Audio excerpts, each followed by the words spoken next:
Assalamualaikum warahmatullahi wabarakatuh. Halo anak-anak, bertemu kembali dengan Ibu. Sekarang kita akan belajar matematika tentang statistika. Tujuan pembelajaran kali ini yang pertama adalah kalian dapat menjelaskan cara mengumpulkan data. Dan yang kedua, kalian dapat menyajikan data dengan bentuk tabel. Statistika. Oke, di dalam statistika ini kita akan belajar cara mengumpulkan data, lalu cara menyajikan data, dan cara menafsirkan data. Data. Apa itu data? Data merupakan keterangan yang diperoleh berdasarkan fakta. Contoh data. Nah, di sini ada data tinggi badan siswa. Contohnya seperti ini. Nah, ini dalam bentuk tabel. Ini merupakan data yang disajikan di dalam tabel. Ada judulnya, Berat Badan Siswa Kelas 6 SDN Mentari. Di sini ada berat badannya dalam kilogram.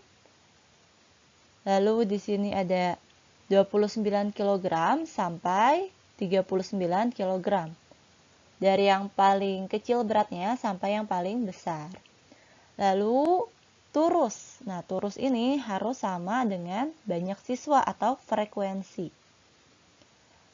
Jadi, yang berat badannya 29 kg itu ada 1 siswa. Nah, banyaknya siswa ada 1. Lalu beratnya yang 30 kg, turusnya 3. Berarti banyak siswanya 3.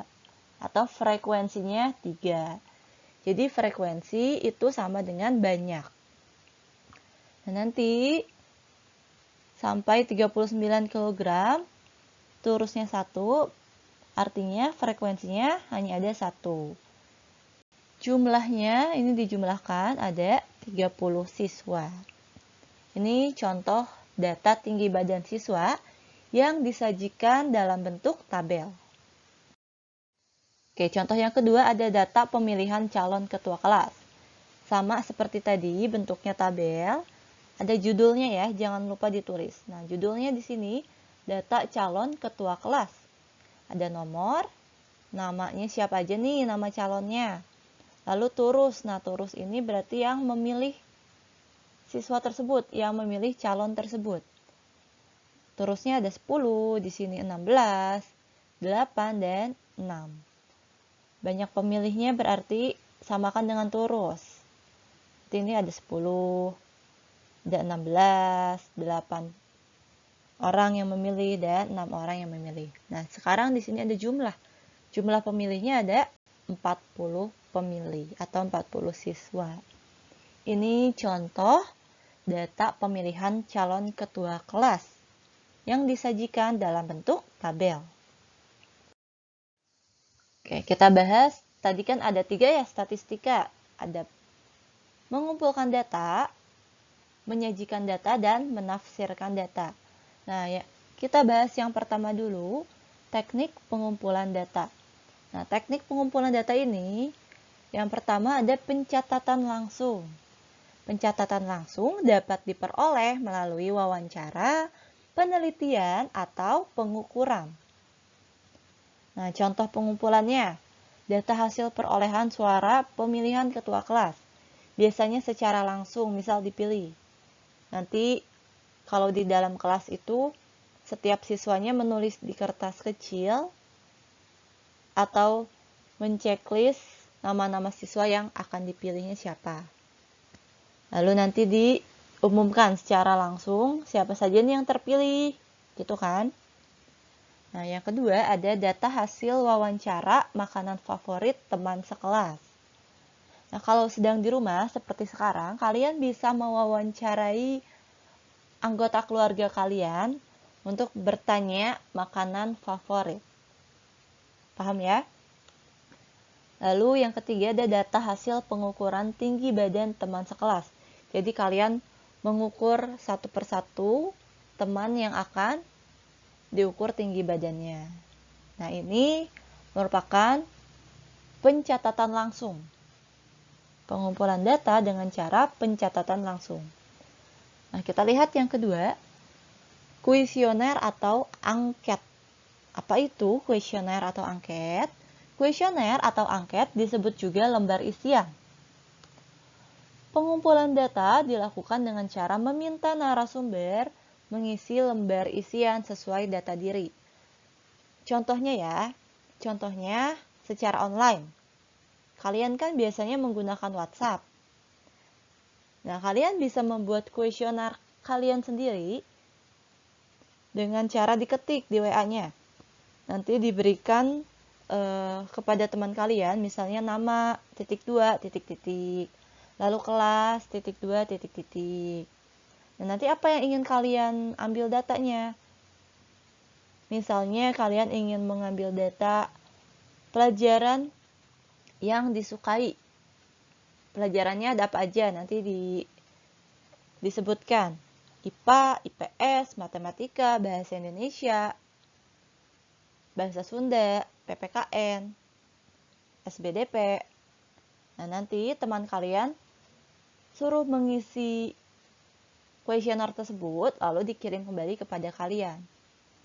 Nah, biasanya kalau di tingkat yang lebih tinggi lagi, itu kuesioner menggunakan Google Form. Jadi kalian membuat Google Form-nya lalu dibagikan kepada teman-teman kalian. Paham sampai di sini ya? Kalau ada yang ingin ditanyakan, boleh nanti kalian tulis dulu apa yang ingin ditanyakannya, lalu disampaikan di grup kepada ibu. Oke, nah ini contoh pengumpulan data melalui wawancara. Jadi di sini Fabio mewawancarai 10 orang temannya untuk menanyakan mata pelajaran yang paling disukai di kelasnya. Oke, kalau ini mewawancarainya secara langsung di dalam kelas. Misalnya Fabio itu memilih 10 orang teman untuk ditanyakan apa mata pelajaran yang paling disukai di kelas. Itu ya. Nah, ini ada hasil wawancara tersebut sebagai berikut. Yang pertama, Fabio bertanya kepada Dinda. Dinda menyukai matematika dan IPA. Lalu yang kedua, Fabio bertanya kepada Indra. Ternyata Indra menyukai matematika. Yang ketiga, Fabio bertanya kepada Frederickson. Frederickson menyukai IPS. Yang keempat, Fabio bertanya kepada Salsabila. Salsabila menyukai bahasa Indonesia dan matematika. Dan yang kelima, Fabio bertanya kepada Azam. Azam menyukai IPS. Keenam, Wafik menyukai SBDP.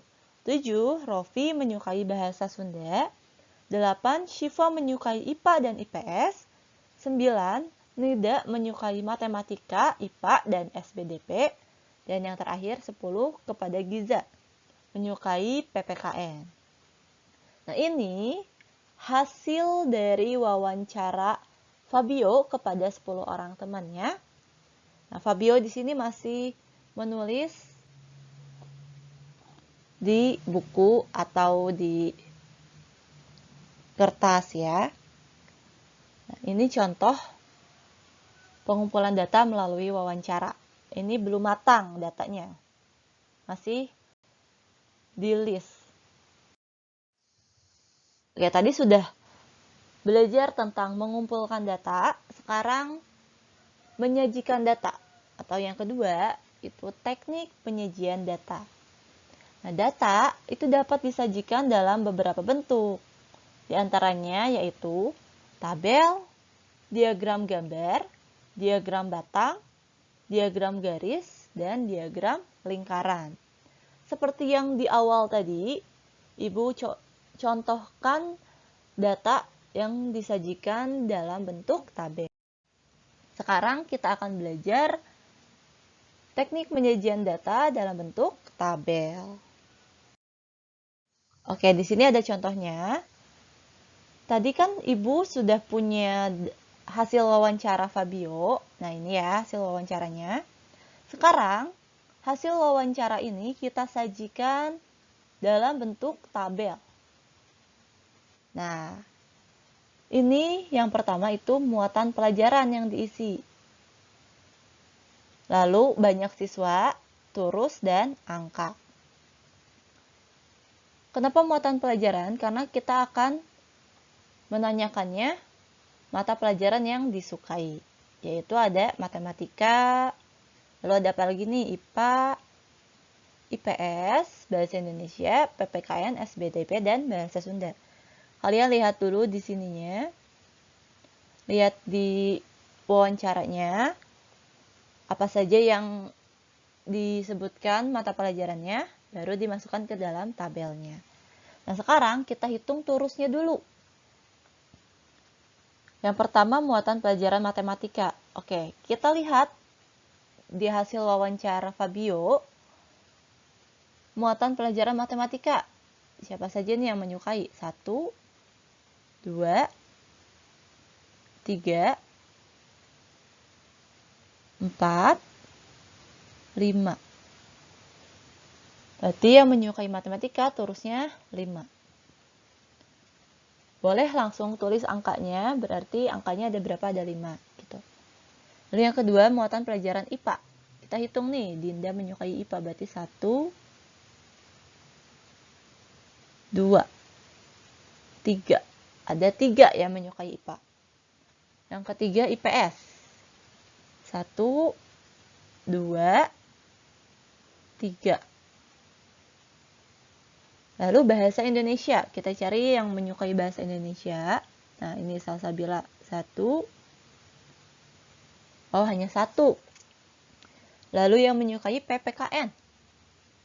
Ini yang menyukai PPKN itu Giza. Yang menyukai SBDP. Ini SBDP ada 1, 2.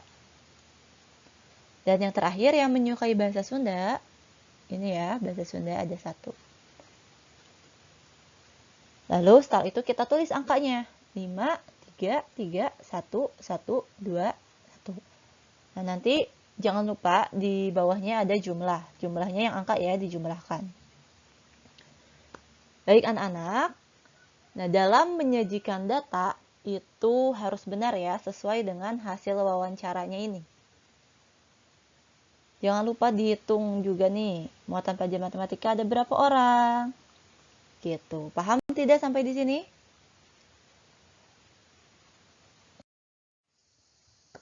Terima kasih banyak anak-anak yang sudah menyimak videonya. Apabila ada yang ingin ditanyakan, boleh bertanya langsung melalui WhatsApp. Semoga kalian dapat memahami materinya. Wassalamualaikum warahmatullahi wabarakatuh.